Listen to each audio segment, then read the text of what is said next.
मित्रांनो, आजचा दिवस अत्यंत शुभ, मंगलदायी आणि इच्छित मनोकामना पूर्ण करणारा आहे. आजचा दिवस म्हणजे योगायोगांचा संगम आहे. भगवान विष्णू, महादेव आणि ब्रह्मदेव यांचा एकत्र आशीर्वाद मिळवण्याचा हा क्षण आहे. आजचा दिवस म्हणजे देवताही ज्याची वाट पाहतात असा क्षण. असा दिवस वर्षातून फारच क्वचित येतो. आज त्रिवेणीचा संगम आहे. धर्म, भक्ती आणि कर्म यांचा मिलाप होतो तो दिवस. मित्रांनो, जर तुम्ही आजचा दिवस साधा समजून पुढे गेलात तर लक्षात ठेवा, तुम्ही फक्त एक दिवस गमावत नाहीत, तर तुमच्या जीवनात येऊ घातलेला आशीर्वाद स्वतःच्या हाताने ढकलत आहात. आजचा दिवस दुर्लक्ष करणे म्हणजे स्वतः प्रभू श्रीपादराजांनी पाठवलेले सुख नाकारणे. हा व्हिडिओ तुम्हाला योगायोगाने सापडलेला नाही. हा स्वतः श्रीपादराजांचा संकेत आहे. हो, तुम्हाला उपवास करता आला नसेल किंवा पूजापाठ करण्यासाठी वेळही मिळाला नसेल तरी काही हरकत नाही. कारण आज तुम्ही इथे आलात, हा अध्याय ऐकायला बसलात, हेच पुरेसं आहे. ज्या क्षणी तुम्ही मनापासून प्रभूंचं नाव घेतलं त्या क्षणी पाप, चिंता आणि दुर्भाग्य वितळायला सुरुवात होते. मित्रांनो, हा फक्त व्हिडिओ नाही, ही एक कृपाधारा आहे जी तुमच्यावर उतरते आहे. जर तुम्ही दुर्लक्ष केलं तर तुम्ही तुमच्या हातानेच त्या कृपेला दूर साराल. असा दिवस योगायोगाने येत नाही. हा दिवस मिळतो पूर्वजन्मातील पुण्यफळांनी. आणि जो या क्षणी हा अध्याय ऐकतो त्याचं जीवन बदलतं, त्याचं मन शांत होतं, त्याचे मार्ग स्पष्ट होतात आणि श्रीपादराजांची छाया त्याच्यावर उतरते. आजचा दिवस म्हणजे श्रीपाद कृपाधारा तुमच्या घरात उतरायची वेळ. आज जो या व्हिडिओकडे दुर्लक्ष करतो तो स्वतःच त्या कृपेपासून दूर जातो. म्हणून लक्षात ठेवा, हा अध्याय फक्त ऐकायचा नाही तर भावनेने अनुभवायचा आहे. श्रीपाद श्रीवल्लभ हे फक्त नावं नाहीत, ते अनुभव आहेत. तेच अनुभव आज तुमच्यापर्यंत येणार आहेत. मन शांत करा, डोळे मिटा आणि प्रभूंचं नाम घ्या. आता पुढे सुरू होतो आजचा दिव्य अध्याय, ज्याचं श्रवण म्हणजे तुमच्या आत्म्याला स्पर्श करणारा अनुभव, तुमच्या कर्माला शांती देणारा उपाय आणि तुमच्या जीवनाला नवीन दिशा देणारा क्षण. मित्रांनो, दुर्लक्ष करू नका. थांबा, ऐका आणि प्रभूंचे नाम अनुभवा. कारण आजचा दिवस श्रीपालांची कृपा तुमच्यापर्यंत पोहोचवण्यासाठी निवडलेला दिवस आहे. श्रीपादराजं शरणं प्रपद्ये. तर चला मित्रांनो, सुंदर, पवित्र आणि आत्म्याला स्पर्श करणाऱ्या या अध्यायाकडे वळूया. हा अध्याय म्हणजे परमेश्वराचा कृपाप्रसाद. ही ती कृपा आहे जी प्रत्येकाला सहज मिळत नाही. लक्षात ठेवा, हा अध्याय तुमच्या डोळ्यासमोर, तुमच्या मोबाईलवर किंवा तुमच्या कानात पोहोचतोय हे काही योगायोग नाही. हा आहे श्रीपाद श्रीवल्लभांचा संकेत. जेव्हा प्रभू स्वतः कोणाला आशीर्वाद द्यायचा विचार करतात तेव्हा ते त्याला अशा प्रकारे बोलवतात. कधी एका व्हिडिओच्या रूपाने, कधी एका अध्यायाच्या नावाने, कधी एका भक्ताच्या आवाजातून. आणि आज तुमच्यापर्यंत हा अध्याय पोहोचला आहे म्हणजेच प्रभूंची कृपा तुमच्यावर बरसायला तयार आहे. मित्रांनो, ज्यांच्यासमोर हा अध्याय येतो ते काही साधे लोक नसतात. ते आहेत पूर्वजन्मीचे पुण्यवान भक्तिमार्गी जीव. कारण हा अध्याय फक्त ऐकण्याचा नसतो, तो अनुभवण्याचा, ओळखण्याचा आणि अंतर्मनात उतरवण्याचा असतो. आजचा हा अध्याय म्हणजे श्रीपादांच्या कृपेचे मूर्त स्वरूप. या अध्यायात प्रत्येक शब्दामध्ये प्रभूंचा आशीर्वाद आहे, प्रत्येक वाक्यात भक्तीचा गंध आहे आणि प्रत्येक क्षणात आहे श्रीपाद श्रीवल्लभांचा स्पर्श. म्हणून मित्रांनो, आता मन शांत करा, सर्व विचार बाजूला ठेवा आणि मनापासून ऐका हा अध्याय, कारण पुढील क्षणामध्ये तुमच्या आत्म्याला, तुमच्या मनाला आणि तुमच्या आयुष्याला श्रीपादराज स्वतः स्पर्श करणार आहेत. ज्याचं श्रवण करणार आहात तो अध्याय म्हणजे फक्त कथा नाही, तर तो आहे जिवंत अनुभव, दैवी ऊर्जा. मग चला भक्तिभावाने, प्रेमाने आणि संपूर्ण श्रद्धेने वळूया या दिव्य अध्यायाकडे, जिथे प्रत्येक वाक्य म्हणजे प्रसाद आहे आणि प्रत्येक शब्द म्हणजे कृपा. श्रीपाद श्रीवल्लभांचे जन्मरहस्य. बापानाऱ्यांचे दिव्य अनुभव. श्री नरसिंह वर्मास इष्टदेवतेचे दर्शन, बिल्वंगल आणि चिंतामणी यांचा उद्धार. व श्री गणेशाय नमः. ओम दाम दत्तात्रयाय नमः. ब श्री गुरुवे नमः.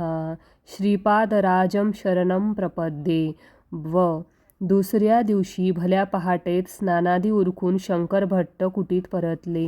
सुबैया श्रेष्ठींची उर्वरित कथा ऐकण्यास ते उत्सुक होते. त्यावेळी सुबैया आपली नित्यपूजा आटपून ध्यानाला बसले होते.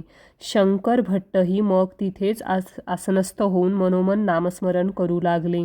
काही घटकानंतर सुबैयाने आपले ध्यान संपवले आणि शंकर भट्टांकडे पाहून म्हणाले, महोदय, तुम्हाला श्रीपाद श्रीवल्लभांचा जन्म म्हणजे एक अद्भुत चमत्कार होता, हे माहीत आहे का?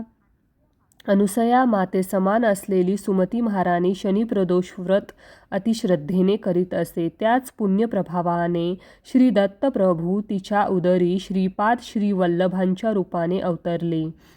योग साधनेत असताना अप्पळराज शर्मा आणि सुमती महाराणी यांच्या नेत्रामधून एक एक योग ज्योती प्रकट झाली आणि त्या दोन दिव्य ज्योतींचा संयोग होऊन ते तेज सुमती मातेच्या गर्भात प्रवेशले.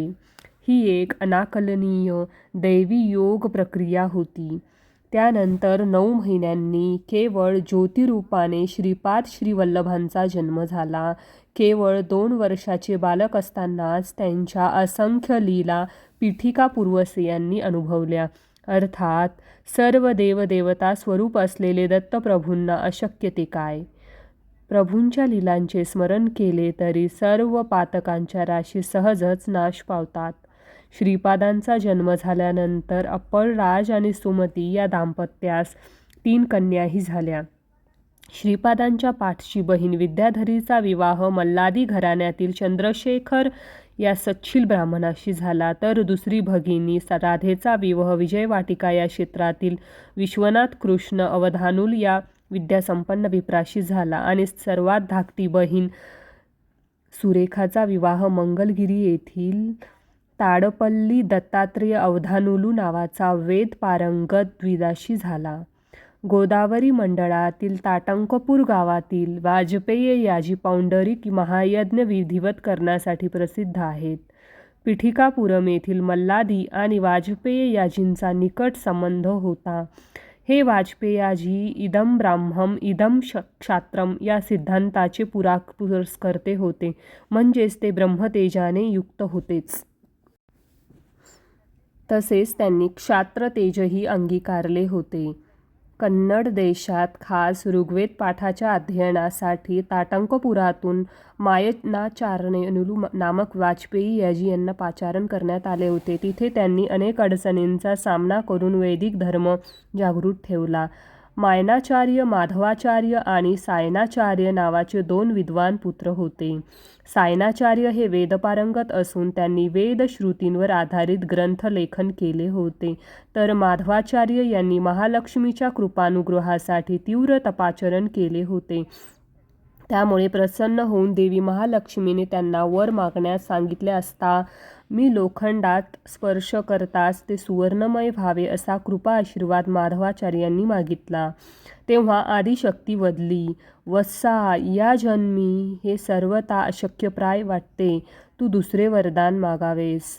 त्यावर अत्यंत लीनतेने माधवाचार्य म्हणाले, माते, मी तुला साक्षी ठेवून संन्यास घेत आहे आणि संन्यास म्हणजे मनुष्याचा दुसरा जन्मच नाही का? तेव्हा माझ्यावर तुझी कृपा व्हावी हीच प्रार्थना आहे. त्यांच्या चातुर्यतेने प्रसन्न होऊन महालक्ष्मीने त्यांना इच्छित वर दिला. संन्यासाश्रम स्वीकारताच त्यांनी आपले नाव विदारण्य स्वामी असे घेतले. त्यांनी श्रीपाद प्रभूंचाही अनुग्रह प्राप्त झाला होता. मात्र त्यांचे त्या जन्मी कर्मफळ नष्ट न झाल्याने ते पुढील शतकात साळणाचार्याच्या वशात गोविंद दीक्षित म्हणून जन्म घेतील आणि त्यांच्यावर प्रांताचे कर्तव्यनिष्ठ महामंत्री होतील असा आशीर्वाद देऊन श्रीपाद प्रभूंनी त्यांचा उद्धार केला.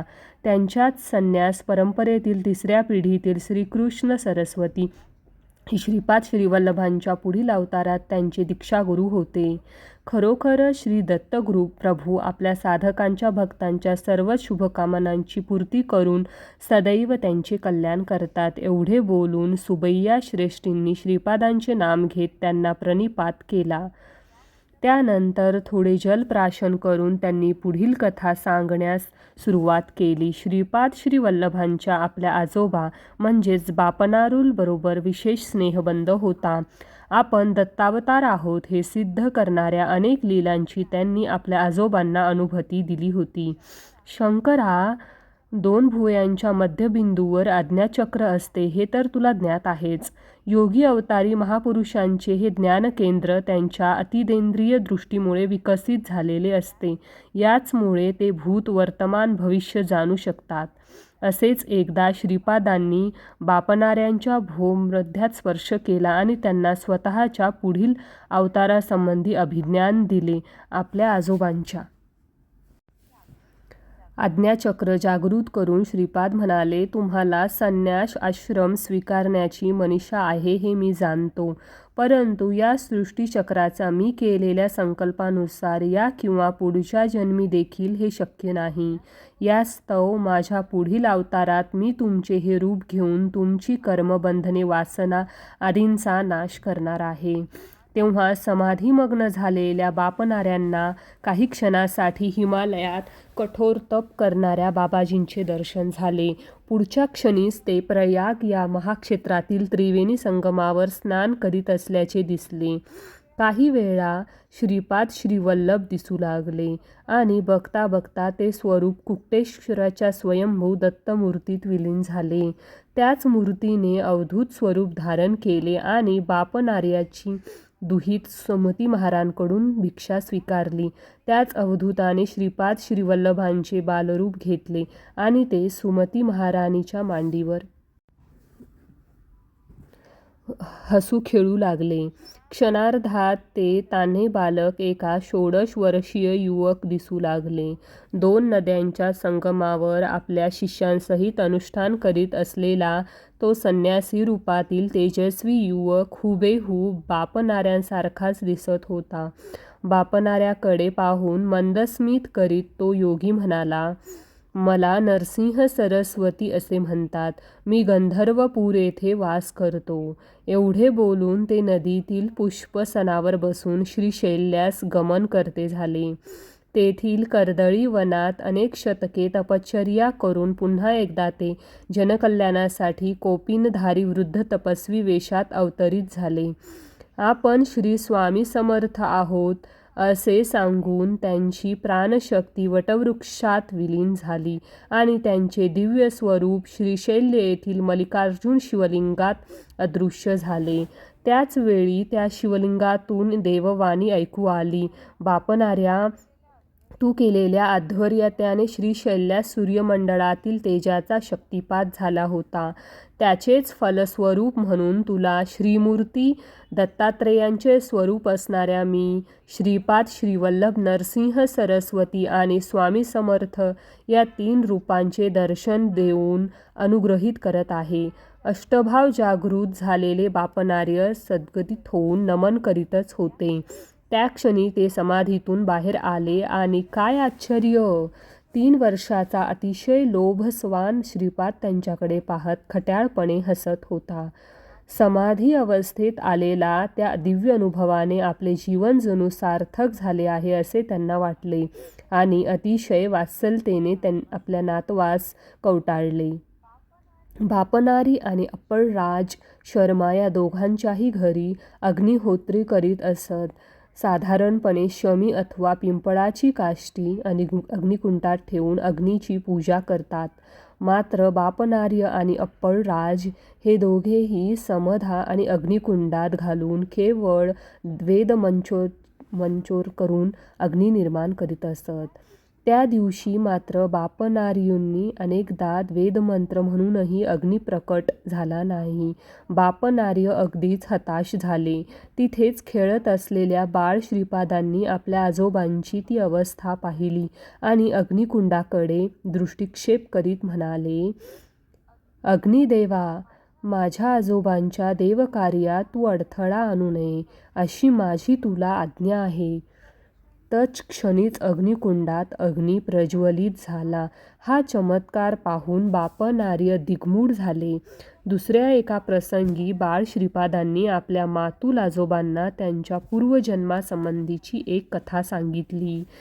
कृतयुगात बापनारुलू हे लाभाद नामक महर्षी होते. त्यांचा मंगल महर्षी नावाचा एक शिष्य होता.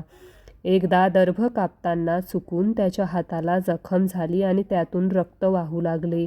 मात्र त्या रक्ताची गाठ होऊन त्यातून सुगंधित अशी विभूती निर्माण झाली. ते पाहून त्या शिष्याला आपणास सिद्धवस्थ प्राप्त झाले आहे असा अहंकार निर्माण झाला. तेव्हा श्री महादेव तेथे अवतीर्ण झाले. मंगल महर्षीकडे पाहत त्यांनी स्वतःचा हस्त सहजच वर केला अन हिमगिरीवरून बर्फ पडावा तशी विभूती शिवाच्या हातातून पडू लागली. सदाशिव गंभीर स्वरात म्हणाले, त्रेतायुगात भारद्वाज ऋषी पीठिकापुरम येथे सवितृकाठक यज्ञ करतील. त्या महाचयनामध्ये उत्पन्न झालेल्या विभूतीपैकी केवळ लवमात्र विभूती मी तुला दाखवली. श्री शंकरांचे ते बोलणे ऐकून मंगल महर्षीचे गर्वहरण झाले आणि त्यांनी प्रभूंना साष्टांग नमन केले. पीठिकापुरम या क्षेत्राचे असे महात्म्य आहे. श्रीपादांचे असे कितीतरी अनाकलनीय आणि दैवी चमत्कार बापनार्य, व्यंकटपय्या श्रेष्ठी आणि नरसिंह वर्मा यांनी अनुभवले होते.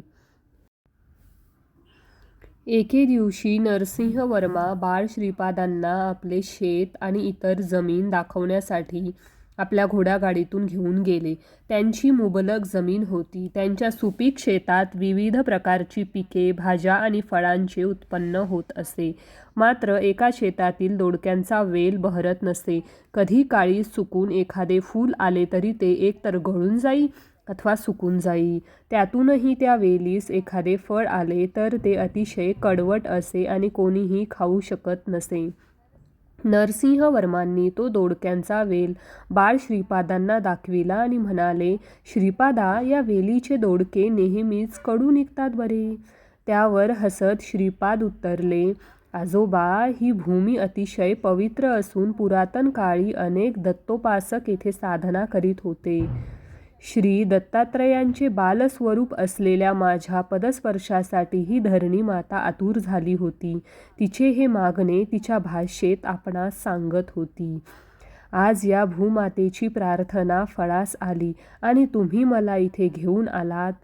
हे यापुढे या वेलीस उत्तम प्रकारचे दोडके येतील. बाळ श्रीपादांचे हे वरप्रद बोलणे ऐकून नरसिंह वर्मा अतिशय आनंदित झाले आणि कृतज्ञतेने म्हणाले, प्रभू, आपल्या कृपादृष्टीमुळेच यापुढे चवदार दोडके या क्षेत्रात उत्पन्न होतील, यात काहीच शंका नाही. मात्र माझी एक प्रार्थना आहे, आपण या दोडक्याचा प्रसाद म्हणून स्वीकार करावा. त्यांचा भक्तिभाव जाणून श्रीपाद स्वीकृती देत म्हणाले, आजोबा, आमच्या घरी सर्वांनाच दोडक्याचे वरण आवडते. तुम्ही तयार झालेले दोडके आमच्या घरी पाठवा, मी ते अवश्य ग्रहण करीन.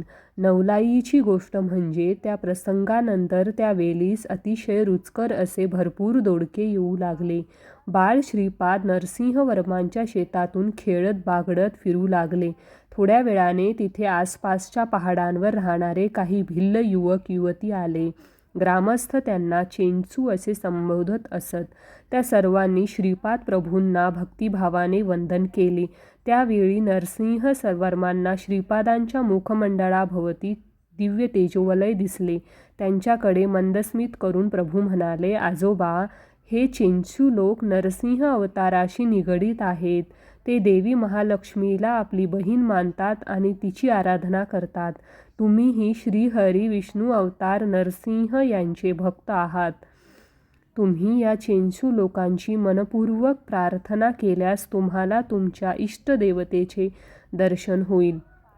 क्षणभर बाळ श्रीपाद आपली थट्टा मस्करीच करत आहेत असे नरसिंहवर्मांना वाटले. तरीही त्यांच्या बोलण्यावर विश्वास ठेवून त्यांनी त्या चेंचू युवक युवतींना श्री नरसिंह स्वामींचा दर्शन लाभ व्हावा अशी विनवणी केली.